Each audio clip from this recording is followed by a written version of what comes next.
Most of you don't know that coronavirus as a model of a pathogen was isolated in 1965.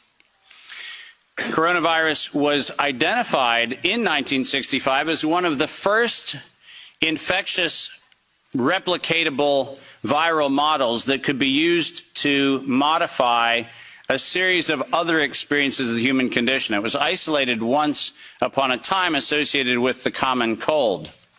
But what's particularly interesting about its isolation in 1965 was that it was immediately identified as a pathogen that could be used and modified for a whole host of reasons.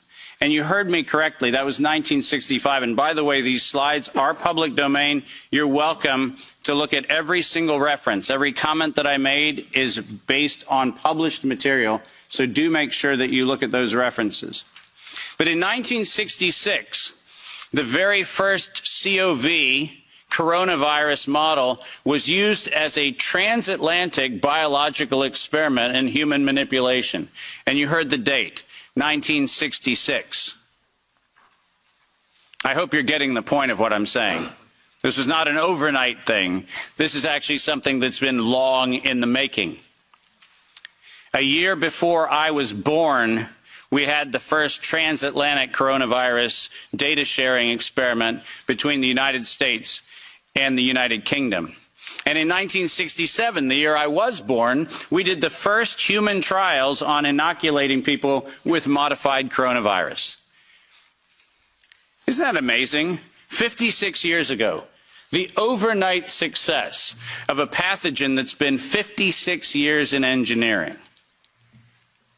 And I want that to chill with all of you. Where were we when we actually allowed, in violation of biological and chemical weapons treaties, where were we as a human civilization when we thought it was an acceptable thing to do to take a pathogen for the United States and infect the world with it? Where was that conversation? And what should have been that conversation in 1967? That conversation wasn't had. Ironically, the common cold was turned into a chimera in the 1970s. And in 1975, 1976, and 1977, we started figuring out how to modify coronavirus by putting it into different animals, pigs and dogs. And not surprisingly, by the time we got to 1990, we found out that coronavirus as an infectious agent was an industrial problem for two primary industries, the industries of dogs and pigs. Dog breeders and pigs found that coronavirus created gastrointestinal problems, and that became the basis for Pfizer's first spike protein vaccine patent, filed, are you ready for this, in 1990. Did you hear what I just said? 1990. Operation Warp Speed? I'm sorry. Where's the warp and the speed? Pfizer, 1990, the very first spike protein vaccine for coronavirus. Isn't that fascinating? Isn't it fascinating that we were told that, well, the spike protein is a new thing. We just found out that that's the problem. No. As a matter of fact, we didn't just find out it was not just now the problem. We found that out in 1990 and filed the first patents on vaccines in 1990 for the spike protein of coronavirus. And who would have thought? Pfizer. Clearly the innocent organization that does nothing but promote human health. Clearly Pfizer. The organization that has not bought the votes in this chamber and in every chamber of every government around the world. Not that Pfizer. Certainly they wouldn't have had anything to do with this. But oh yes, they did.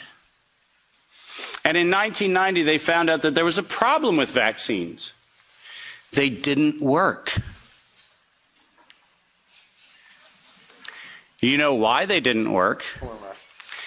It turns out that coronavirus is a very malleable model. It transforms and it changes and it mutates over time. As a matter of fact, every publication on vaccines for coronavirus from 1990 until 2018, every single publication concluded that coronavirus escapes the vaccine impulse. because it modifies and mutates too quickly for vaccines to be effective.